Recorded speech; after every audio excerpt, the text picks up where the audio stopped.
Welcome to this episode of Menopause Uprising with me, your host, Catherine O'Keefe. Today is an episode I have been really excited to share with you, and I know you will get so much from my conversation today. I'm thrilled to chat today with Kathleen King, and Kathleen is well-known advocate for endometriosis, having lived with the condition herself, and she shares with us today her own experience, where we're at in Ireland and what needs to happen, and most importantly, the signs that you need to be aware of in relation to endometriosis. I hope you enjoy the episode, and as always, please do rate, review and comment on the podcast on whatever platform you're listening on. So Kathleen, thanks so much for chatting with me. And endometriosis, do you know what, I'm actually really thrilled to see that I feel, and I could be wrong, you're in the right position to tell me, but I do feel I'm now finally hearing it being discussed more. And I would say I've kind of felt that in the last 12 months compared to maybe 10 years ago, we weren't having as much awareness around endometriosis. Is that fair to say? It is. And Catherine, thanks very much for having me on. Endometriosis awareness has really started to come to the fore. And I think in the last 12 to 24 months, we've seen a lot of people come forward with their own social media accounts and their own experiences. And we're starting to see that being picked up in the mainstream media. And then we've also had the documentary Below the Belt, which helped to sort of bring that not just to, the endometriosis audience, but also to a wider audience as well too. So we're starting to see that, that ability to be able to talk about it and that willingness to be able to talk about it, and it's a fantastic change.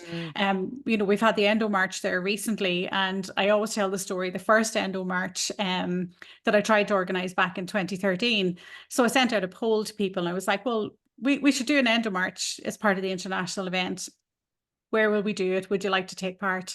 And the first question was like, should we have a public event? And over 90% came back and said no. They didn't want to be seen in public. Wow. Yeah. Really?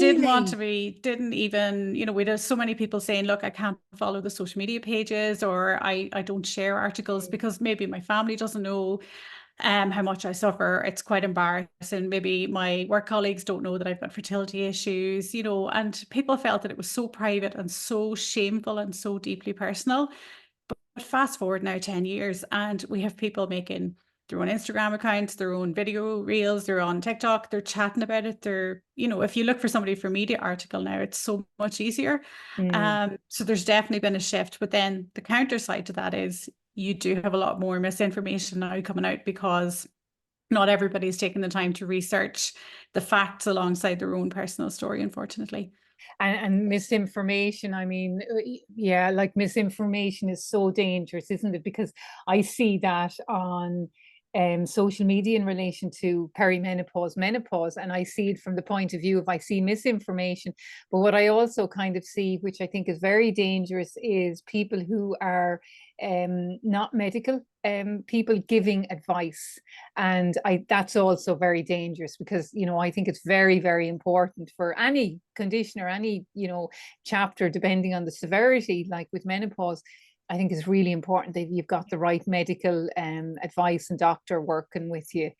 When we look at endometriosis, Kathleen, would you mind just explaining, for people who aren't familiar with it, what exactly endometriosis is?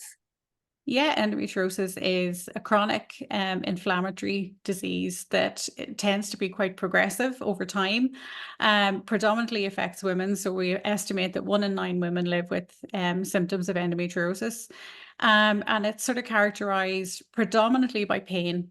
Most women will have pain, be it pelvic pain, back pain.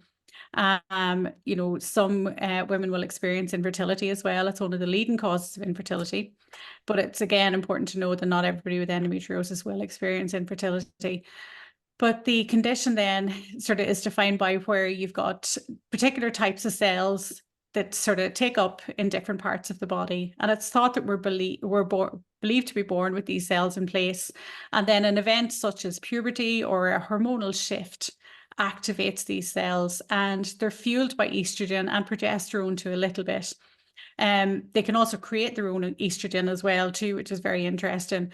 But that stimulus then has led it to be linked really to menstruation and that peaks around ovulation and around menstruation as well.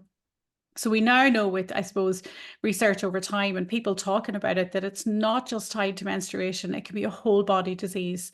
So, the lesions can be found anywhere in the body. You could have them in the lungs or on the diaphragm, in the pelvis, so around the bowel, the bladder, the ovaries. But you can also have the systemic effects. So the brain fog, you might have the joint pains, that overall feelings of fatigue.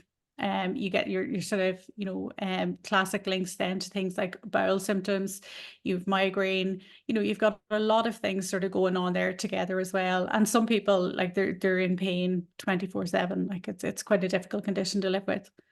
It really is, isn't it? And I kind of, I always kind of say, like endometriosis, the pain of it, it's not, some people kind of think it's maybe severe period pain, but as you just said, it's so much more than that, isn't it? And, the fact that you can, it can be the lungs, it can be so many other parts of the body. In terms of getting diagnosed, what's that like now? Because I know it was taken, like, what is it, 10 years or something? Is it still the same, or how is that? It is. I'd love to tell you that's got better in the last 25 years, but it hasn't. Certainly when I started this journey, the average time was 7 to 12 years worldwide. And we're still in that 7 to 12 year average as well. Ireland is about 9 years. And unfortunately, young women presenting under the age of 25 with symptoms will have a longer delay to diagnosis, because we just don't believe younger women when they present with pain. Shocking, often women, isn't it? it's crazy. It's really it is absolutely shocking. Crazy. And we've seen younger women now, realizing that if they go in with fertility concerns, they may be taken a little bit more seriously and maybe referred a little bit earlier, but it's very, very difficult. And often women are put on the pill maybe for, a couple of decades, and it's only when they come back in their late 30s, maybe early 40s, and are investigated for fertility issues, that they might discover then that they have endometriosis. So there's so many factors that lead into it. Like, education is one thing on the behalf of the women, but also education on behalf for healthcare professionals. The attitude is still, unfortunately, out there with a lot of healthcare professionals, that this is your lot and you need to suffer it. And that is just very much like a bad period. But the thing that we always say to people to differentiate between the symptoms is that if you're missing something like a family wedding, or you're missing something like your exams, or you're missing something like, a huge amount of time at college or at work, that's a red flag. Painful sex is another one that we don't talk about enough, and it's a red flag, and it's usually very, tightly associated with endometriosis. Maybe the bowel or bladder symptoms, pain when opening the bowels, pain after emptying the bladder. They're all things that can, help differentiate that out from maybe other causes as well. So it's a tricky one.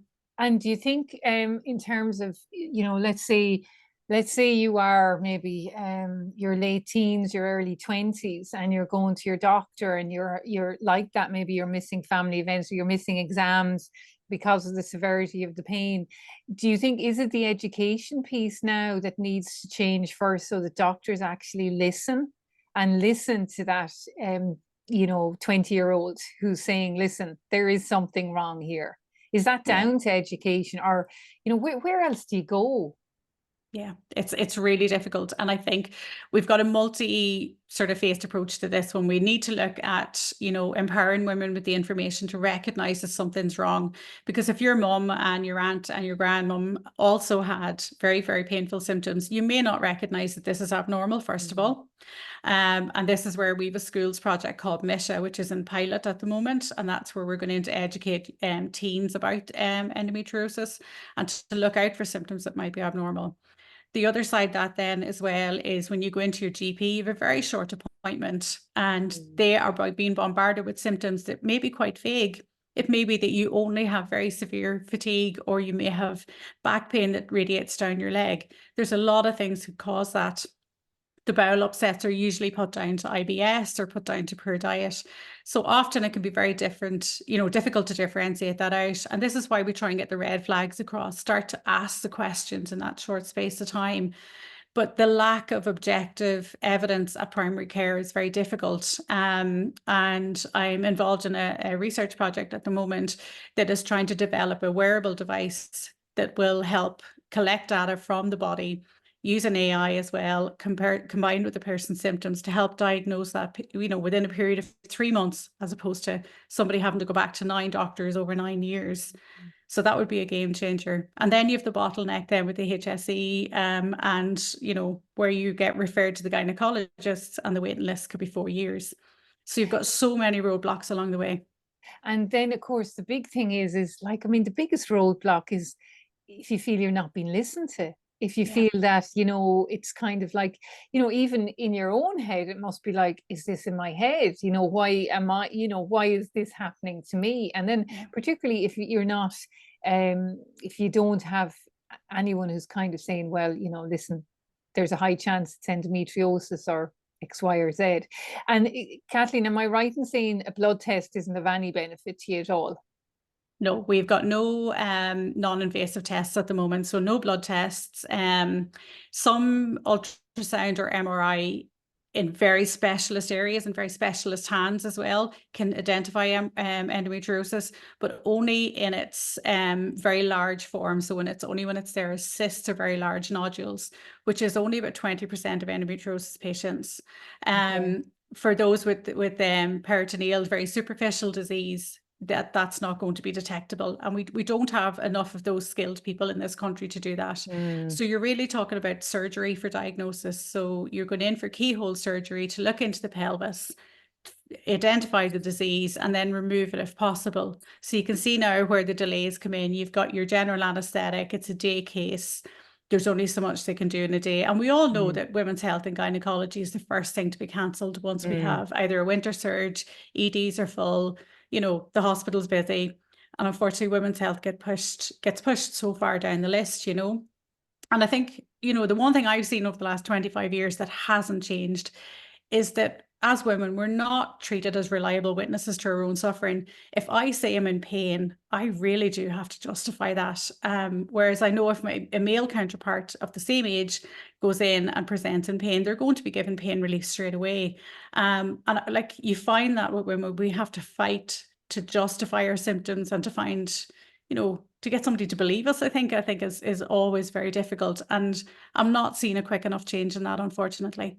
And look, sure, I see that. I mean, I see that with perimenopause all the way through. And now we've had great shifts in terms of education and awareness, but I still get the messages every week from someone saying, oh, I've been just told to get on with it, or, this is just part of life. And you're just you just feel like you're banging your head against a brick wall, because like no one should be suffering. Nobody should be suffering. In this day and age, there's absolutely there's no need for it. And I think that certainly is something that we still have a lot of work to do. And I think, look, there's a lot needs to be done around women's health. Like, just as you said, it is the first thing that's pushed down when the winter vomiting bug or whatever happens. It's further down the ladder, that's not right either. Oh, no. Do a lot of Irish people end up going abroad to get diagnosis? They do. Unfortunately, we have a lot of people traveling. We have a number of individuals throughout the world who have dedicated their entire practice to endometriosis. Now, there's not very many of them. I think the last count somebody estimated there was about maybe 200 to 300, but that's for 200 million people living with endometriosis worldwide. It's not accessible. In Ireland at the moment, I'm seeing, we used to have a lot of people travel to the UK because you're able to use your insurance on the cross-border directive, which was very good to help bring back money, to help with the costs. But unfortunately with Brexit, that went. So there's a particular doctor in Romania that people travel to.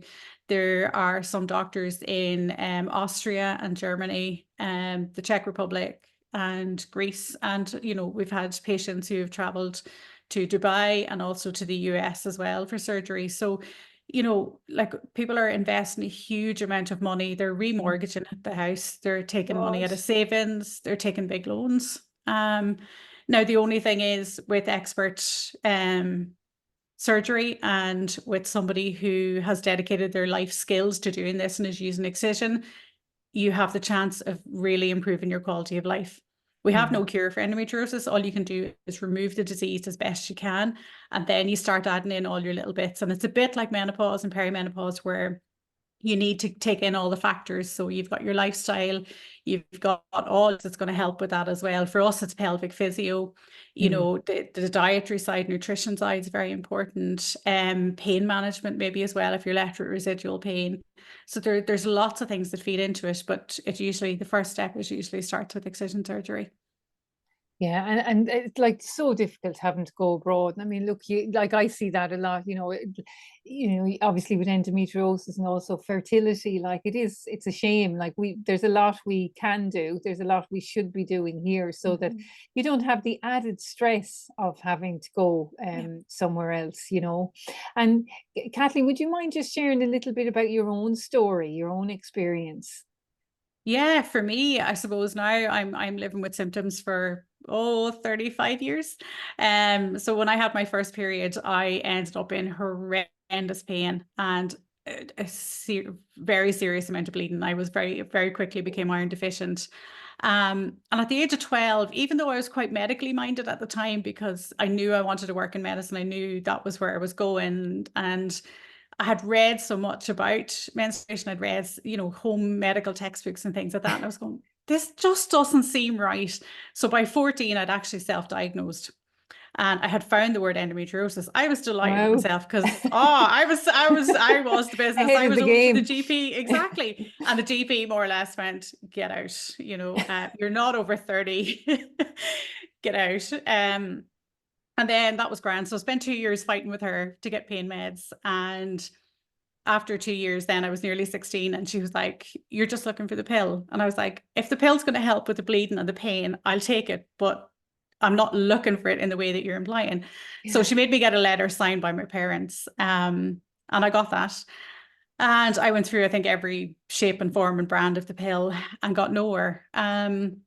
Seen multiple doctors then through college. And it was only when I started to do my training in the hospital, as part of my degree, that I actually had money and I was able to pay privately to go to Northern Ireland, where the consultant, now I went in with a book about this thick, to go in and say, look, here's my symptoms, I'm sure I have this. And I was ready for the fight.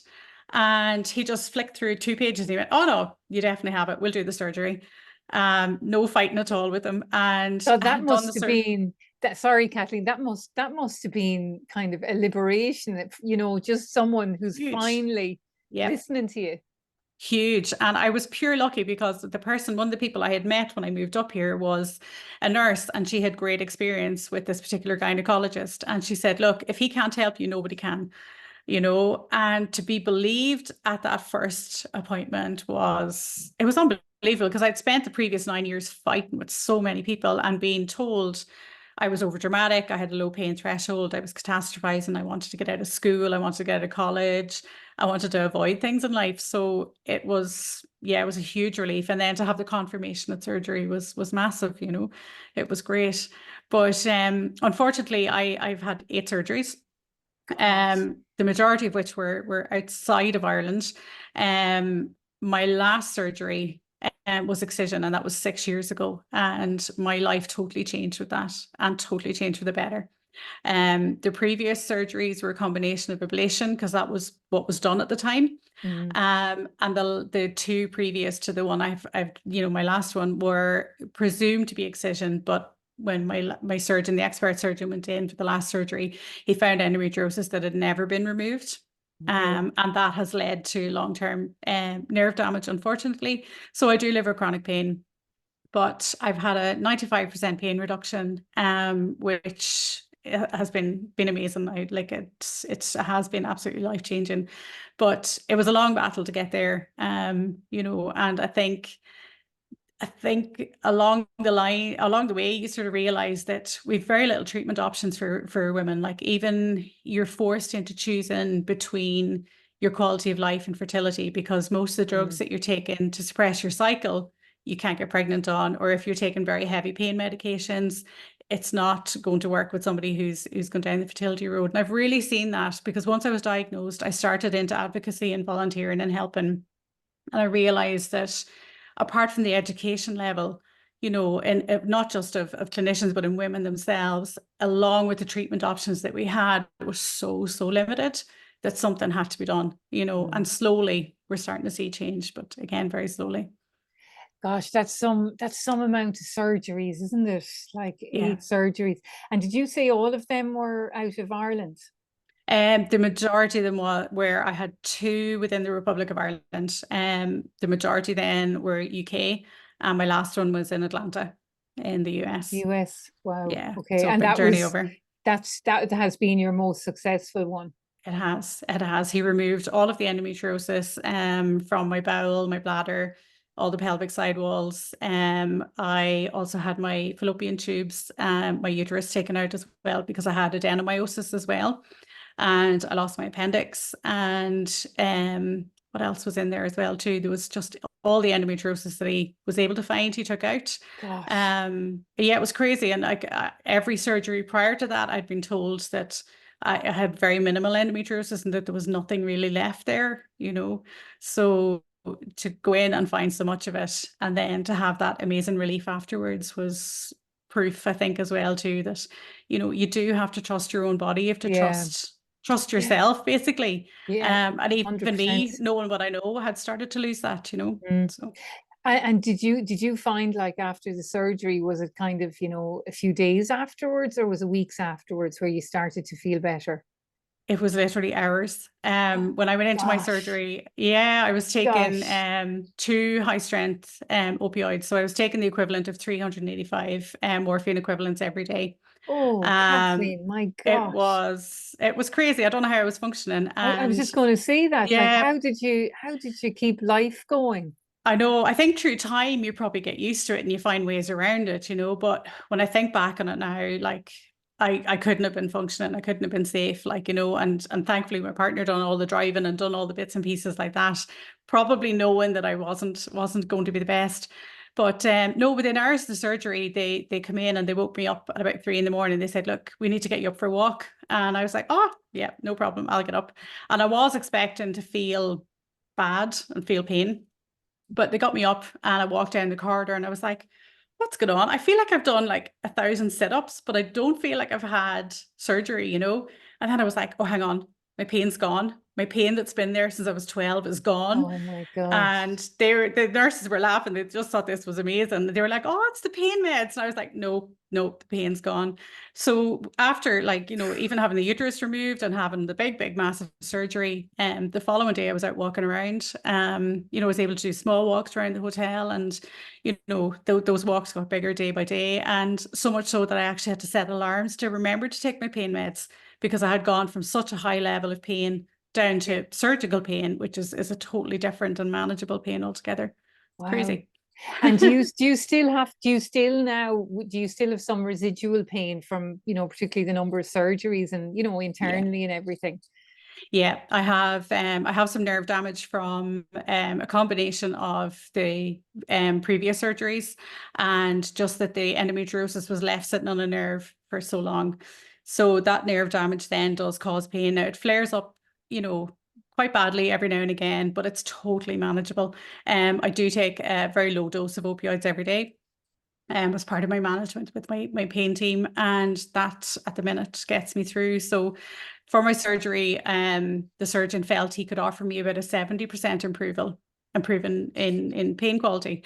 Yeah. And like I've 95% reduction in the pain meds. So that to me That's a is, great I'll result. take it. Oh, it's Yeah, brilliant. that's a Like, great result, so, isn't it? But I yeah. mean, gosh, after it's such a long journey. And I think that's what I feel is that the you know, the really challenging part of endometriosis is how long it takes to be diagnosed, and how long you're in a way you're alone on that journey, you know, with just you knowing there's something not right here, but who's going to listen to me, and, you know, how am I going to get myself diagnosed, you know? And I think that's obviously where we need to see a lot of change happen, right, in Ireland and globally. Is there any is there any plans, you know, in Ireland at the moment, you know, happening at a national level in terms of endometriosis care?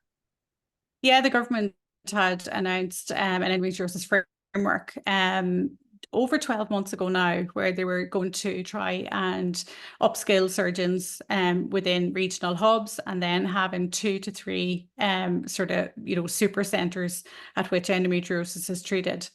Now, unfortunately, that model looks like it's based on what they use in the UK, which has a very low bar in terms of number of complex surgeries that's carried out every year. So while there's an endometriosis specialist clinic in place in name, and the surgeons are doing their very, very best, they're still quite restricted because they practice other areas of gynecology as well. And in some cases, they're still obstetric practitioners. So you could be delivering a baby in one theatre and then straight in to do endometriosis in another. And having spoken to, you know, expert endometriosis surgeons worldwide, the consensus is you need to give your entire life to endometriosis because it is so complex, and you need to, this is one disease where you need to know your enemy, because very few diseases in the body can affect all tissues, all organs. You need to be able to recognize all of its forms. It can appear quite different within different patients, and to be able to manage that safely. So you have to go from taking maybe something off the outside of the bladder to, you know, maybe going up to somebody's diaphragm to go back to the bowel. You know, you need that confidence, and that does require a high level of surgery. So most expert surgeons worldwide would do, you know, the 300 to 400 a year. And unfortunately, what we're seeing coming out from sort of patient reports here is that some of the surgeons are only meeting about 30 or 40 cases a year of very complex endometriosis. Now, I'm hoping that's going to change, but it's going to take a lot of time. I think it's going to take a lot of investment from the government as well to try and upskill surgeons to allow them to get to that level of training, because it is quite a complex disease. And it is, like you say, it's having someone who, listen, this is my gig, this is what I'm more focused on. Not you're not trying to span, you know, different, you're not, like, as you say, you're not going from the labor ward into something else, you know, into endometriosis surgery. And I think that's really important, because then it's just niching, isn't it? Instead of trying to be not a jack of all trades, but you know what I mean, it just kind of narrow it down. And I think anything, if you look at any aspect of women's health, I mean, I think that's key, isn't it? It is. You know, having the specialists that are there who have that knowledge. Is it, I know you mentioned Romania earlier, is it the US and Romania that tend to be ahead in relation to this globally, Kathleen? Unfortunately, there's no country has got its act together and has a perfect setup for endometriosis. Do see with the European countries, some of the German-speaking countries, they have an accreditation system, and it's slightly different than the UK, and that standard's quite good. It's not perfect, but it still involves patients as part of the accreditation. I think that's quite good. But what we're finding is that people are traveling to individual surgeons or individual clinics, as opposed to the area where it is. So, you know, there may be only 1 or 2 surgeons in Romania that are excellent, whereas the rest of it will be pretty much like Ireland. It'll be a routine gynecologist. So, and we found in the UK that where surgeons were working within the NHS and maybe seeing occasionally private patients, they've had to go completely private to be able to take on the full caseload of endometriosis on its own, because very similar constraints to here. So it's very, very difficult. There's not one country has a good plan at the moment. And there is the ESHRE European Guidelines for European countries, and then we have the NICE guidelines in the UK. So Ireland tends to follow a bit of both. But again, they don't come down hard and strong enough on that number of cases. And I think most patients, and certainly patients with very complex disease, you know, deserve to have that level of treatment. We've specialized oncology right down to levels. And if we look at breast cancer, it's a great example. You know, that's totally changed the way it's been treated and how it's been managed. And, you know, endometriosis, you know, does require that level of input, multidisciplinary input, and that specialist input as well. So, but unfortunately at the minute, it is individual doctors that are driving this forward in their own area. Yeah, it's really tough, isn't it? It Is it defined as like within, if you're diagnosed with endometriosis, do you automatically get a medical card here? No, Or no? no, Okay, so there's no, so it's no. similar. Yeah, it's similar It's, then yeah, to premature ovarian yeah. insufficiency, which is a huge bugbear of mine. That, you know, the young Mhm. girls, that, you know, automatically, I feel they straight away you should automatically get a medical card, exactly the same for endometriosis, because Mhm. the cost of medication It's that huge. you're buying on a monthly Yeah, basis is yeah. so challenging, isn't it? And Mhm. then that's a financial burden, and all, you know, on top of that, you've got this huge physical and psychological burden as That's well. it. And that's the thing. And you've got a huge loss of productivity as well, too. Like if you're not able to attend school or college, it's going to affect your career choices. Mm, You might not to get to work in the area that you want to work in. It's then you're in the workplace, your productivity could be very low. You may miss quite a lot of days. That affects your income as well, too. We've got women, unfortunately, who've had to give up their jobs because their pain is so severe and their sick leave is so high mm, that they're taken out of the workplace. But it's not recognized as a disability. What we find, some women have been able to make cases for, like GP only cards, or have been able to make cases for, like disability benefits based on individual symptoms and the impact it has on them. But the label of endometriosis itself, the feedback we've had through patients over the years is it's like, that's bad periods. Everybody gets those. oh And that's God, the attitude you that's get back horrific, when you horrific, fill out a form. horrific, isn't Yeah. it? Because it should be like, it is a chronic condition, and it's again like POI. Like, who wants to have endometriosis? Who wants to have POI? Nobody Hmm. does, you know. And Yeah. it's like, yeah, I think that's one major shift that we need to make in Ireland. And to Yeah. me, it's just, that is just a no-brainer that needs to Hmm. happen, you know. If you look back, Kathleen, and I know just when you're talking about your own experience, but even from the women you have worked with and talked to, I mean, how do you handle the psychological part of it? That is difficult. That is Mm, really difficult. For me, I suppose I channeled all that anger into advocacy work. And trying to make sure that nobody else coming behind me was going to face the same difficulties and the challenges and not being believed and all of that. So, like, I volunteered in the UK helpline for a long number of years.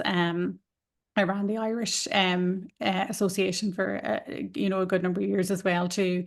And when you're dealing with women on an individual basis and that level of suffering, it is, the impact that it has on them is something else. It mm, really, really is. mm, And that aside too, that people don't understand, I think, the impact of a chronic illness. Um, it is debilitating, and it really does mess with your head, because you're seen as the person who's flaky. You're always canceling appointments. You might not be able to turn up to something, or you turn up to something and you're really unwell and you have to go home. It trashes your mental health at times. And that combined with, chronic pain, once it gets into your head, you can find that you're in this cycle of exacerbation of pain along then with the psychological side. It's huge. And this is why endometriosis needs that multidisciplinary mm, support. Like, it needs, you need your mental health services, you need your physical services, you need your surgery, you need all of those things working together. mm. Yeah, it's so important, isn't it? Because, I think to be left, even, that before you get a diagnosis, the challenges that are there. I mean, I think they're harrowing. They're Yeah. harrowing until you get that kind of confirmation as to what's happening. But then that's only the start of the journey, isn't it? Because once you get that, then it's, well, okay, what's to happen from here? And emotionally, that's Mhm. massive, be it from fertility perspective, just life perspective and long-term management, etc. It's Yeah. massive. I think it's one thing. I just, on my newsletter this week, I was talking a lot about anxiety in menopause, and it's an aspect of menopause that, oh gosh, I could say every day I'll get emails or DMs about Mhm. how, women are feeling, the psychological part of it. And I think sometimes, I just wonder, sometimes, do we just try and keep the brave face on it, and we try and, okay, we can keep it all together because that's what women do? But I actually think, we just need to cut ourselves some more slack and just get the supports that we need to kind of, and as you, like, how many years you had to go through before you got that kind of, you had your final surgery and things really change. It's like having the support there is just so important, isn't it? Oh, it's essential. And you find, within certainly any chronic community or any health community like that, you will find that the community becomes that support for you. I have made the most amazing friends over the last 20 odd years, people who I've never met, but I speak to every day of the week, things like that. Yeah. And then people I've been very fortunate to meet because they live in the same country, but people who do change your life just by being there at 3 a.m. when it's got really bad and it's got very dark. But you're right, we do tend to pick up and push on. And that's something I'm really, really guilty of doing. I don't pace myself. I burn through things. I do everything I tell people not to do. And I need to cut myself on. I'm awful at it. I don't pace. I don't rest. I don't look after myself. I'll burn. And the thing is, then when you do crash, it's hard to come back from that, Yeah. But you do need to look at it as in, it's not a weakness. This is no different than any other chronic condition like diabetes or asthma or anything like that. We just need to change our mindset around that, and myself included, because even at times I still feel that I have to prove myself. Even though like I might have a pain flare, but I'll still go and do something instead of resting, because it's like, I don't want people not to believe that I'm in pain, and that's funny, like 35 years later, that's still in my head, Yeah, that somebody might isn't not it? believe me. Yeah, It's strange, isn't gosh. it? It stays with you, like. That's a real, like, isn't that, the whole, the body remembers, and there's that, like, and the body remembers what it was like for you at 12, and it remembers the reactions that you got to that. And that is something that it's like you kind of have to, being aware, I think, of anything like that, that's the starting point, isn't it? And once you have the awareness, then you can kind of start to kind of, okay, maybe move from it. But I do think, like, that's something we're all can be at fault of, I'll go, I'll perk myself up or whatever. But I will say, I find now, for me, and some of it's age for sure, and some of it's definitely menopause, but I'll totally go with where I'm at. If I'm just like, okay, not happening today, then I'm like, kind of, okay, it's just not happening today. And, I'll give you a good example for that. Would be, there's sometimes, if you're doing things on social media, it's like, okay, you got to be in the frame for that. So if I'm not, okay, it's not going to happen today. And I think that's where I certainly now would listen to my body a lot more. And like, I will know, like, say you wake up, Kathleen, we all have it, you wake up in the morning, you're just like, that's the morning I know I got to go for a run, or I got to go up the mountains. I've just got to make sure I carve out that extra hour for myself to just get out. No, and with me, I don't care what the weather is like, I'll get out in it. And that's the game changer, I find. And I think it's for everyone, it's finding your game changer, isn't it? Yeah, it is. And it's so important to even look for that, like, and I think for me in the last few years, I've discovered, that I can grow vegetables and self-sustain here.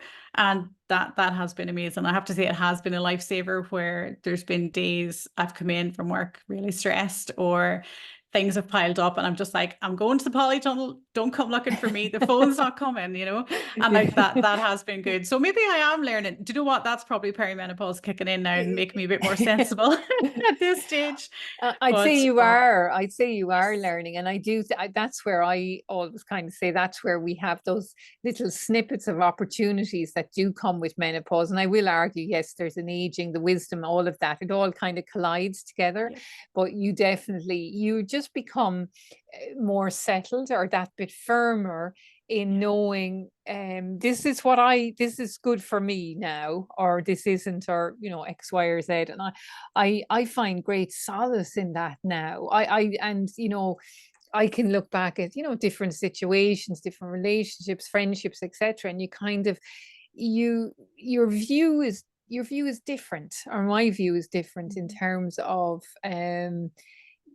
maybe you just, I guess you're looking at what you want to attract into your life, and what is supporting you in your life at different stages. And I think there's a calmness that comes maybe with age, but like bringing perimenopause into it as well. But I do think that comes, and it's a settling. It doesn't happen overnight. No, it is. And there's some days you think, I have this sussed, and then other days you're like, no, the anxiety just kicks in. You're like, nah. Oh, totally. That niggling anxiety. And I, like, as I said, I think it's one, I tune into that a lot now, because it's probably one of my earlier symptoms of perimenopause was anxiety. I'd never had it before, so it was like, what's going on here?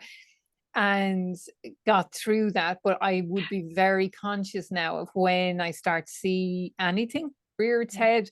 I'm curious. I go into it and I try and understand what's happening, and that's what works for me. But it's be different for all of us.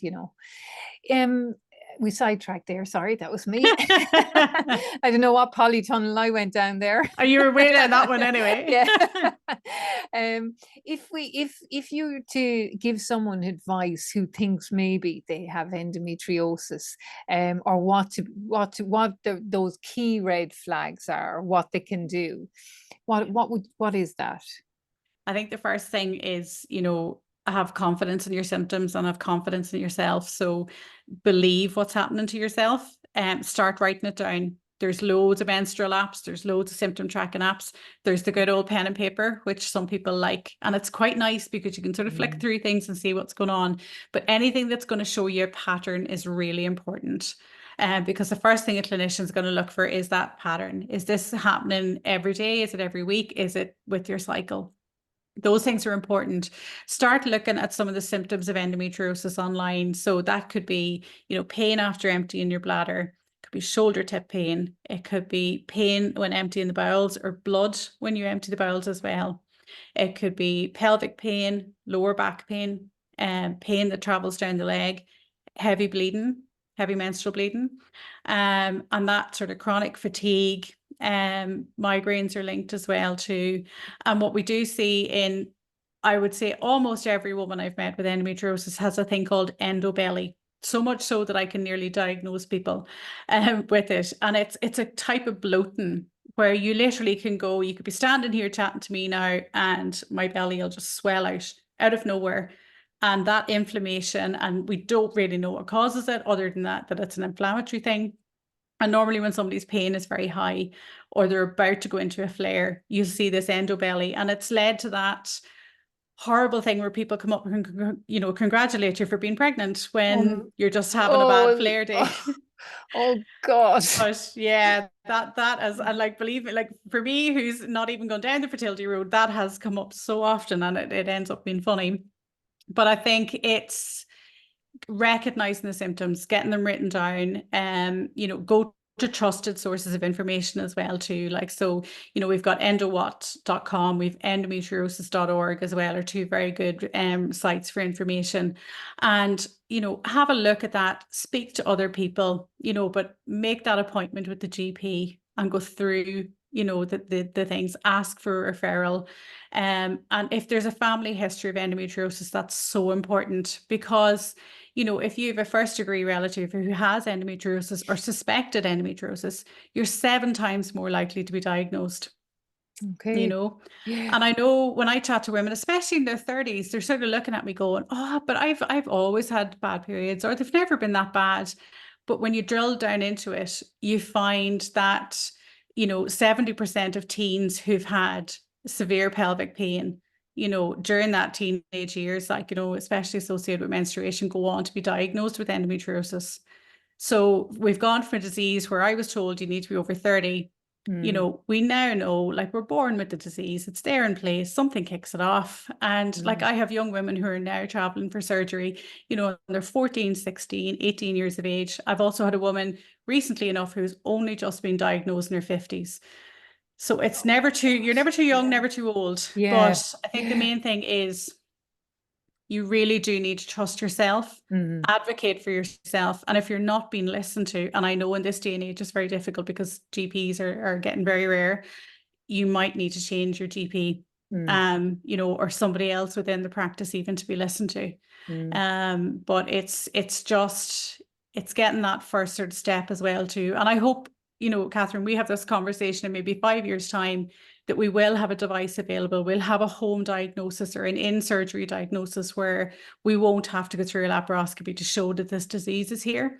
We're not there yet, but eventually we will. Would be fabulous. It would be such a life changer for so many people, wouldn't it? Yeah, really would. It really would. Kathleen, thanks so much for chatting. It was a pleasure as always. And thanks everyone for listening. I hope you've enjoyed this episode. I will share some of the resources that Kathleen mentioned so that you can check them out in the show notes. And as I said, don't forget to rate, review, or comment on the podcast on whichever channel you've watched it on. Thank you.